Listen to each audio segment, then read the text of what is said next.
Fabrice, bonjour. Marie-Zette Zoll, bonjour. Vous êtes maire de Grandbourg et candidate à votre succession. Durant votre mandature, avez-vous le sentiment d'avoir fait avancer Grandbourg? Bonjour Monsieur Danican, bonjour à tous les auditeurs, bonjour à votre collègue. Alors, est-ce que j'ai fait avancer Grandbourg? Je crois que vous-même, en venant à Marie-Galante, vous voyez le changement. Donc, effectivement, nous avons travaillé avec mon équipe à respecter notre programme, modifier l'aménagement de Grandbourg. Ça a été l'un de nos axes forts et c'est pour cela que Grandbourg est en chantier. Nous avons refait les trottoirs, les rues, l'aménagement urbain. Nous avons aménagé la plage de Grandbourg. Nous avons réaménagé la plage pour la rendre attractive. Nous avons fait aussi beaucoup d'animations culturelles, autant de vecteurs économiques pour rendre Grandbourg et Marie-Galante plus globalement plus attractifs. Et à quel prix n'avez-vous pas vécu au-dessus de vos moyens? Pas du tout, parce qu'il faut savoir que tous ces vecteurs économiques sont des vecteurs économiques pour ceux qui en vivent. Ce sont les loueurs, les hébergeurs, les restaurateurs qui vivent de ces événements-là. Donc pour nous, c'est important de redonner confiance à ceux qui sont les acteurs de notre territoire. Et c'est pour cela que nous avons mis tout cela en œuvre. Alors nous n'avons pas vécu au-dessus de nos moyens. Il faut savoir que la commune de Grandbourg pose un problème structurel, et c'est vrai.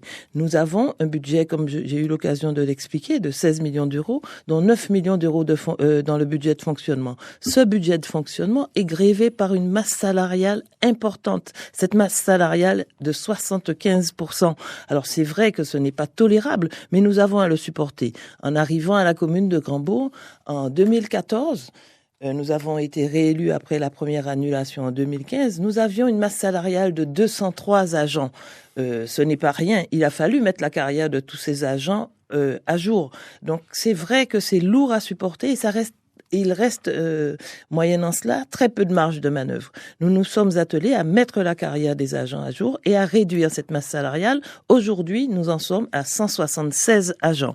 Pour autant, nous ne pouvons pas laisser le territoire mourir. Donc, nous avons supporté ça. Parallèlement, vous le savez, la baisse de la dotation globale de fonctionnement pour Grandbourg, elle est passée de 1 100 000 à 750 000 euros. Donc, tout ça, il fallait faire avec, pour autant, faire vivre son territoire. C'est le choix que nous avons fait. Nous avons fait le choix de ne pas multiplier les équipements, mais pour autant de nous faire accompagner, puisque vous savez que la voix de Marie-Galante que je porte est forte, nous faire entendre par les collectivités majeures. C'est comme ça que le festival est accompagné par la région Guadeloupe à hauteur de 350 000 euros. Et c'est la première fois depuis que nous sommes là que le festival est équilibré. Nous avons eu à prendre de grandes décisions, à savoir la fermeture de l'abattoir. Ce sont aussi des décisions qui demandent du courage politique. Mais c'était sauver la communauté de communes ou laisser mourir toute la communauté de communes, puisque l'abattoir était un organisme déficitaire de façon structurelle de 650 000 euros par an et nous en étions à plus de 4,5 millions de déficit cumulé, ce qui entraînait toute la communauté de communes dans le gouffre. Alors, comme le veut le principe de l'émission, votre adversaire a la possibilité de vous interroger. Écoutez la question de Guy Axipi.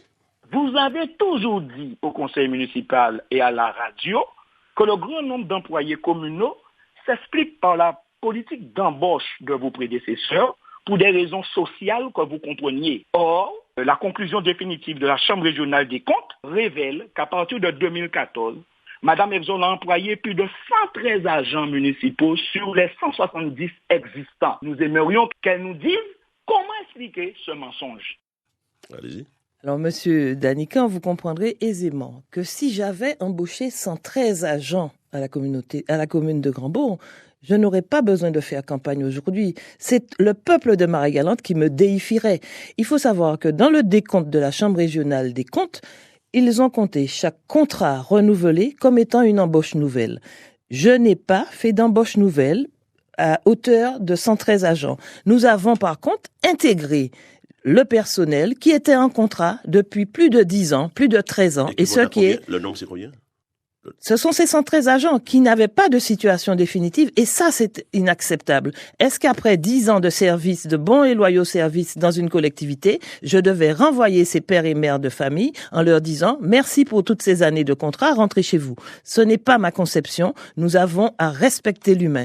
Les maires avant moi ont su donner 2 heures, 3 heures de contrat à des agents et ça pendant 10, 12 ans.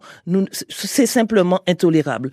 Tous nos agents ont des carrières mises à jour et Et ceux qui avaient des contrats précaires depuis plus de 10 ans ont été intégrés à la collectivité. C'est un coup et vous l'assumez, ça. Complètement. Les grands défis pour Grand-Bourg des 10-15 prochaines années, c'est quoi? Alors, les grands défis pour Grand-Bourg, mais j'ai envie de dire qu'il ne faut pas le limiter à Grand-Bourg parce que Marie-Galante est trop petit pour que ça soit scindé. Les défis de Grand-Bourg seront les défis de Marie-Galante. Et je crois que je profite de votre antenne pour dire que mon axe principal dans cette deuxième mandature et dans les années à venir sera l'agriculture. Nous avons une terre à Marie-Galante, vous le savez, qui est autonome en eau, puisque nous avons notre propre eau souterraine. Nous avons une terre sans chlordécone. Nous avons des agriculteurs qui ont un savoir-faire. Nous avons cette ADN de la terre chez le Marie-Galantais. Donc nous avons à redonner confiance à notre population et leur dire que c'est eux qui détiennent les clés de la richesse de Marie-Galante. Donc l'avenir de Marie-Galante sera demain de redevenir le grenier de la Guadeloupe. Et ça, c'est mon cheval de bataille pour cette prochaine mandature. Et je crois être le seul maire à avoir 5 agriculteurs autour de moi sur ma liste, et ça depuis la première mandature. Et à ces agriculteurs, je dis, et je leur ai encore dit à la conférence d'hier soir, la réussite de notre prochaine mandature dépendra de vous, parce que ce sera la réussite de tout Marie-Galante. Et les Marie-Galantais doivent comprendre qu'ils ont cette carte à jouer. Tout ce qui sortira de Marie-Galante sera un produit de haute valeur ajoutée, et nous avons à en faire un produit d'excellence. Vous avez du mal à dissocier Grand-Bourg de Marie-Galante. C'est parce que certainement vous êtes aussi la présidente de la communauté de communes. Vous êtes aussi en campagne. En cas de réélection, vous renouvelez le bail? Je crois que les élus de Marie-Galante décideront. Là, pour le moment, je suis sur la réélection de la commune. De toutes les façons, présidente ou pas présidente de la communauté de communes, mon projet pour Marie-Galante restera le même. Et je pense qu'il sera partagé avec les autres élus de Marie-Galante, que ce soit un nouveau président ou autre. Je crois que nous, élus de Marie-Galante, il faut vraiment qu'on apprenne à travailler pour le territoire et pour l'intérêt général.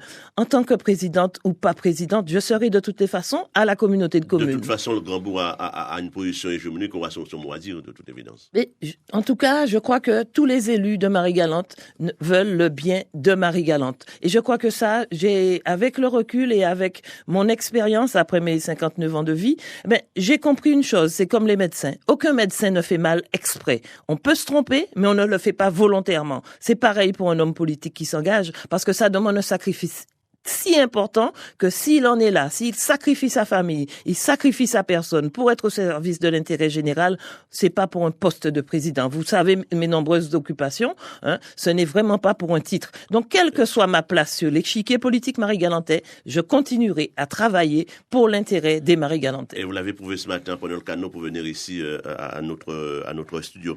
Durant ces 10 dernières années, l'exode n'a pas ralenti. Ça aussi, c'est un vrai combat. Alors ça, c'est un vrai combat. Comment persuader nos enfants et notre population que leur richesse, il faut qu'ils en prennent soin. Le diamant qui est Marie-Galante. Tous les étrangers qui arrivent à Marie-Galante se défendent de tout ce qu'ils ont ailleurs pour privilégier leur vie à Marie-Galante. Pourquoi ce sont les Marie-Galantais qui délaissent leur territoire? Et ça, je crois que ça, c'est dès le berceau. C'est l'éducation qu'il faut changer. Faut arrêter de dire Marie-Galante pas rien, en Noailles-la-Pointe, Marie-Galante pas. Donc, les Marie-Galantais doivent prendre conscience du joyau qu'ils ont à défendre. Marie Zedzol, merci et bonne journée. Merci.